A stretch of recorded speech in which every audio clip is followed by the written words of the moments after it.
right, hi guys, it's Pastor Steve Cioccolanti here, and I'm with my good friend, Professor Augusto Zimmermann, who's over in Perth teaching law and fighting for our freedom. And, we can get into the nitty-gritty of what's going on, but I think most of our audience is very well informed that Australia is in a state of emergency, and through which draconian laws have been passed, and people are a bit confused about what exactly the directions are. Are directions laws? I think let's just start there. Let's get a legal answer. When we get a direction like we just had a revised one, and I'll read it out to you, Augusto. It says, directions from Acting Chief Health Officer in accordance with emergency powers arising from declared state of emergency. What is that? What's a direction? That's laws are supposed to be passed by Parliament. What's a direction from Chief Health Officer? Yeah, this is one of the undesirable aspects of what's happening now. That unfortunately, the doctrine of separation of powers, as you have referred to, that implies in the laws being enacted by Parliament, this whole tradition has been, or doctrine even, has been undermined as a result of what the governments now think they can do as derived from the idea of emergency. But we have to bear in mind that emergency powers, they are always used as instruments of tyranny and oppression. And they can be used as a very valid excuse, provided that a so-called emergency arises, to justify the undermining of the system of constitutional government. So rather than having proper checks and balances, where it is the Parliament through its proper process that produces the law, now we have what we can describe as executive decrees, which is quite typical of dictatorships and tyrannical regimes. And emergency then can justify the government to undermine fundamental basic rights of the individual. So the individual now is at the mercy of the oppressive apparatuses of the state. And that in many ways reminds me of what happened in the 20th century, when in a particular country in Europe, emergency powers were used by the dictator, and these powers were never returned to the citizen until the country was invaded by the Allies in 1945.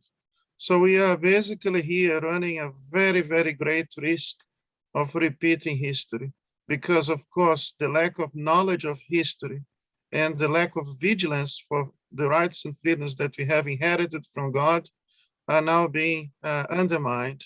So we have to be very careful to do everything you can to fight the good fight, and certainly have a regard for the rights and freedoms that have been given by us, by God, and not by these authoritarian governments. You're talking about the ignorance of people to history, and that's a good segue that we want to try to be part of the solution.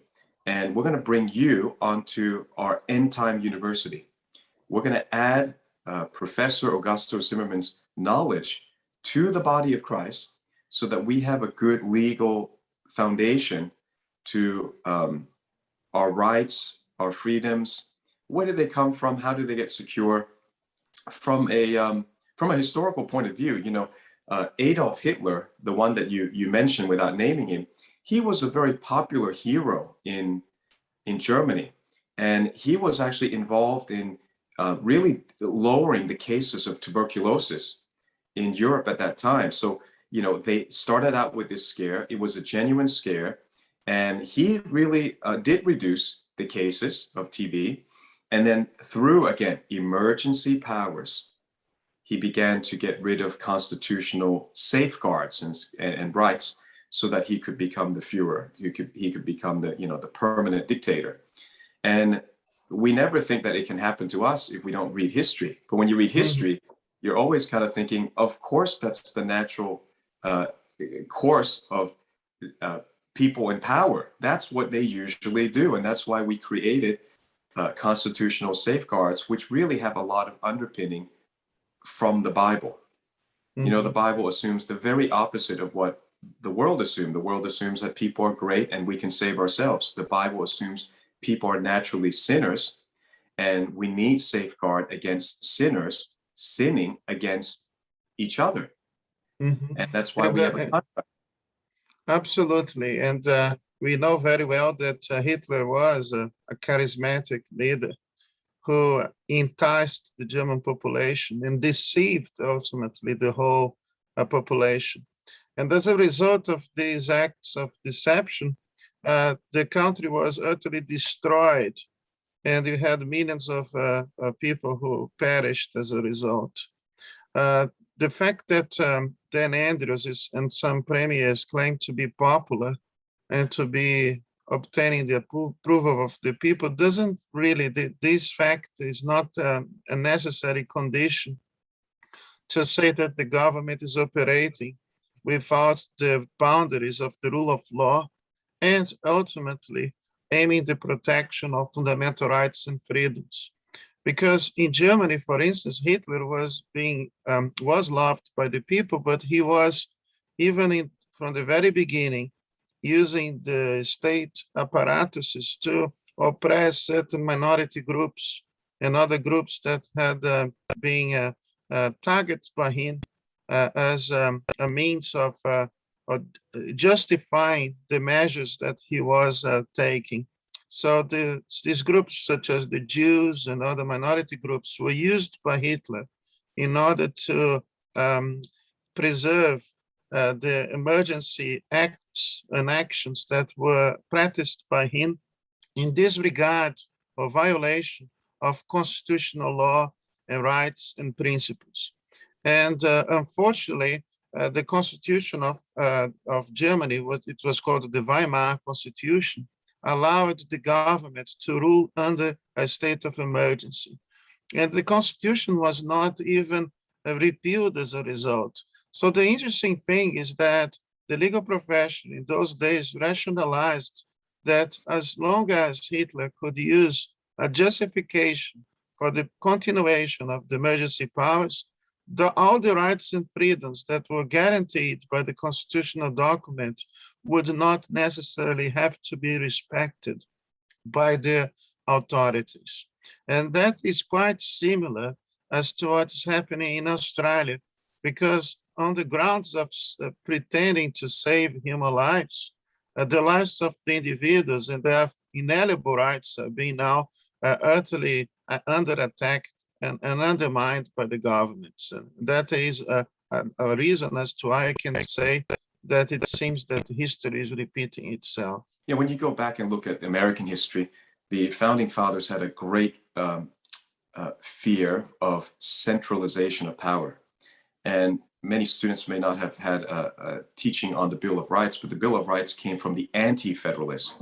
So the Federalists got their constitution through, and then the anti-federalists, the ones that were most concerned about centralization of power, that all powers tends to centralize, and the farther the power, the more distant the power, the less in touch they are with how people on the ground, feel and what they believe. So the anti-federalists got the Bill of Rights. The Bill of Rights is an amazing achievement, the 10 amendments to the US Constitution. I'm wondering if over the course of our ETU, we can explore, I have some proposals, I'm not a lawyer, but I have some proposals. I'm going to throw them out at you, and I'm going to try to speak on behalf of our audience and push the envelope, push your mind to consider, you think there's any hope that in the next, whoever the next government is, can we insist that new amendments have to be written in our Australian Constitution before public trust can be restored?